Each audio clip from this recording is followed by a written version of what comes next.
لیکن یہ دنیا چند روزہ ہے، یہاں سے تو بچ کے نکل جائیں گے. جب وہاں جائیں گے تو ان قوانین کی خلاف ورزی کا مکمل حساب و کتاب دینا پڑے گا.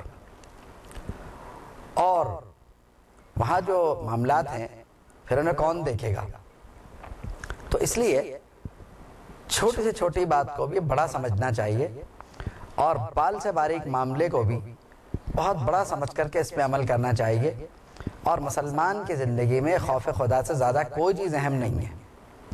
سب سے زیادہ اللہ سے ڈرنا چاہیے، اس کے بعد ہی کوئی بات بنتی ہے. آپ دیکھیے جگہ جگہ پر واتقوا اللہ واعلموا ان اللہ شدید العقاب، واتقوا اللہ واعلموا انکم الیہ تحشرون، واتقوا اللہ واعلموا ان اللہ بما تعملون بصیر.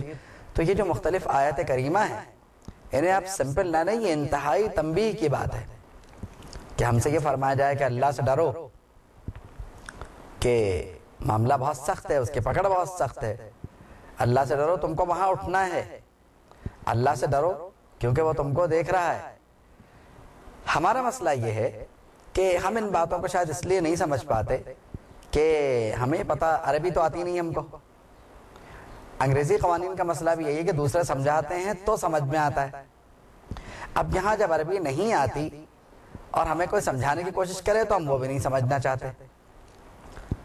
الٹا یہ ہوتا ہے کہ وہ سمجھانے والے کا مذاق اڑاتے ہیں کہ ارے رہنے دو، یہ تو یوں اور یہ تو یوں. تو معاملات کو اتنا سیدھا نہیں لینا چاہیے. ہمیں ایک نہ ایک دن اللہ کی طرف لوٹ کے جانا ہے، اور جب لوٹ کے جائیں گے تو ان معاملات کا حساب جسے جسے جو تکلیف ہم نے دی ہے اس کا حساب ہم کو اسے دینا ہوگا. کیونکہ جس طرح ہم اللہ کے بندے ہیں، جس کو ہم سے تکلیف پہنچ رہی وہ بھی اللہ کا بندہ ہے یا بندی ہے.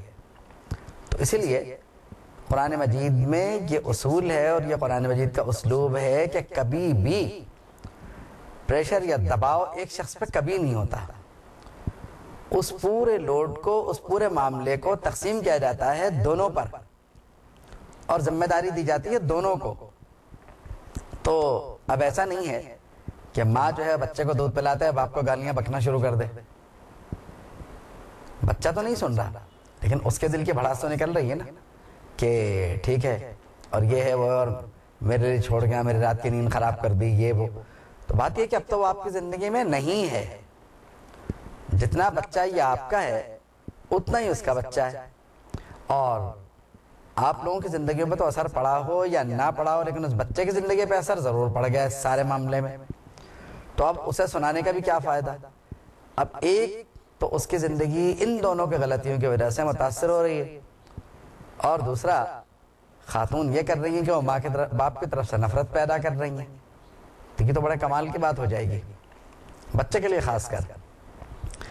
اور میں تو مشورہ یہی دوں گا کہ ماں اور باپ دونوں میں سے بھی اولاد جن کے پاس بھی ہو وہ اولاد کو تقسیم نہ کریں.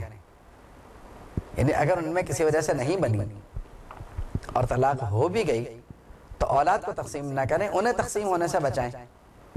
اور ایسے سمجھدار لوگ اب بھی موجود ہیں کہ انہوں نے اپنی اولاد کو تقسیم نہیں ہونے دیا، اور انہوں نے اپنی اولاد کو کوشش کی کہ برابر کی محبت دیں، کیونکہ وہ دونوں کے بچے ہیں.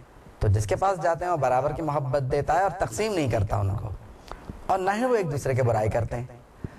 تو فرمایا کہ تکلیف جو ہے اس سارے معاملے میں وہ بالکل نہیں دی جائے گی، اس کے حیثیت کے مطابق تکلیف ہوگی، اس کے حیثیت کے مطابق بوجھ ڈالا جائے گا دونوں پر. اب وہ ایک بات جو پہلے زیر بحث آ چکی کہ اگر ماں دودھ نہ پلا سکے بچے کو تو پھر ظاہر بات ہے کہ دوسرا معاملہ ہے، اور اگر ماں دودھ پلانے کے لیے تیار ہو تو بہرحال مہنگا ہی معاملہ صحیح، ماں کی مرضی کے مطابق، کیونکہ اب طلاق ہو چکی ہے ان میں، تو ماں کی مرضی کے مطابق پیسے دے کر اس سے بچے کو دودھ پلوا لیا جائے گا. یہ اس میں بھی کوئی مذائقہ نہیں ہے، اور وسعت کو ہمیشہ بہرحال نظر میں رکھا جاتا ہے. فرمایا وعلی الوارث مثل ذلک، وارث کے ساتھ بھی ایسا ہی معاملہ ہے. یعنی ہو سکتا ہے کہ طلاق نہ ہوئی ہو اور بچے کا جو باپ ہے وہ مر جائے، اور یہ بھی ہو سکتا ہے کہ طلاق ہو گئی اور بچے کا باپ بھی مر جائے، تو ایسے میں خرچہ منقطع نہیں ہوگا۔ وارث جو ہیں، یعنی جو بھی وارث بن سکتے ہیں، ان پر یہ معاملہ ہے، وہ بچے کا خرچ اٹھائیں گے۔ بلکہ بعض نے تو یہاں تک لیا ہے معاملے کو کہ ترکے میں بچے کے پاس جو پیسے آ رہے ہیں ان پیسوں میں سے بچے کو دودھ پلوایا جائے گا۔ یعنی یہ مسئلہ جو ہے اس کو اس طرح رضاعت کے مسئلے کو طے کیا گیا کہ بہرحال فریق ثانی پہ اس کا بوجھ نہیں ڈالا جائے گا۔ حالانکہ میں یہ سمجھتا ہوں کہ اگر باپ مر جائے اور بچہ تنگ دست ہو جائے گا، اس لحاظ سے ظاہر بچہ اپنا خرچ خود نہیں اٹھا سکتا، نہ ہی بچہ کوئی فیصلہ کر سکتا ہے، تو اگر اس کی اپنی ماں دودھ پلا رہی ہے تو یہ مسئلہ نہیں آئے گا۔ یقیناً ماں پلا لے گی اور بچے کو وہ وارثوں کو دینا بھی نہیں چاہے گی۔ عام طور پر ایسے موقع پر وارثوں کی طرف سے ایک غلط فیصلہ ہوتا ہے، اور وہ یہ ہوتا ہے کہ بچہ ہمیں دے دو، ہم پال لیں گے۔ یہ بچہ جو ہے یہ کسی جانور کا بچہ نہیں ہے، اس کو جذبات کی وابستگی بھی ہوتی ہے، اور اس کا معاملہ جو ہے جذباتی دنیا سے بھی متعلق ہے۔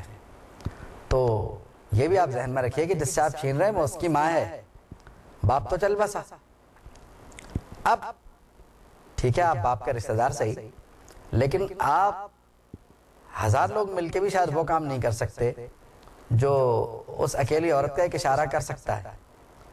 تو آپ اسے کیوں لے رہے ہیں؟ اس لیے کہ اگر وہ وہاں پل بھی گیا تو باپ کے معاملات دیکھنے آئے گا تو صحیح۔